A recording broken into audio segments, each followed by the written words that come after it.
He's hilarious. Welcome! Dana is UFC President Dana White.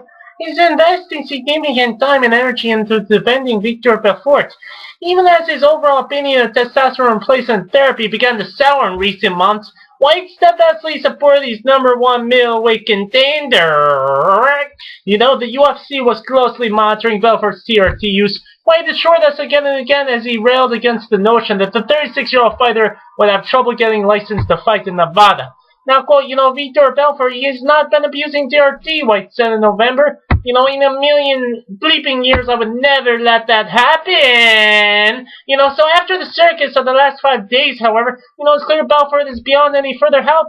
In the wake of the Nevada Athletic Commission banning TRT, Belfort's removal of UFC 173 and his camp's obvious rope-a-dope regarding the results of his February 7 drug test, the juice is no longer worth the squeeze. It's doubtful even the UFC's powerful public relations machine could rehabilitate Belfort's damaged image now, as the weight of her suspicions linking him to performance-enhancing drugs has finally reached critical mass. With or without TRT, there's no way any self-respecting fight fan could ever trust him again.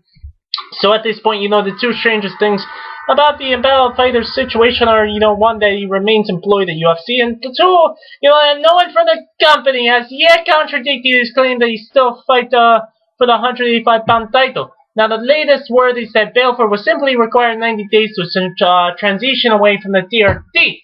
After that, his camp seems to think it'll be business as usual. But in a statement released on Friday, Belfort himself said he fully intends to challenge the winner of Chris Weidman versus Lyoto Machida.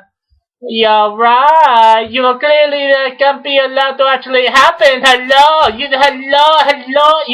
Now after months of self-righteous tirades by Belfort on the subject of TRT, now after his recent non-sequiturs about how regulators need to ramp up the screening of other fighters, not him. Not while he refuses to release those test results as of his attorney, continuing to make the hilarious assertion, their findings are somehow not relevant, according to MMA. So, think of it this way. If Belfort has passed a random drug test the very same day the NAC voted unanimously to ban TRT, then the results would actually be entirely relevant. Unfortunately, so long as this camp continues to see on the true outcome, Belfort has no moves left on the chessboard. Even if he does manage to successfully quit TRT and carry on with his career, to most people only prove that he never needed it in the first place. If he continues to wreak havoc on the middleweight division the way he did during 2013, those same people will assume he's just found another way to get around the rules.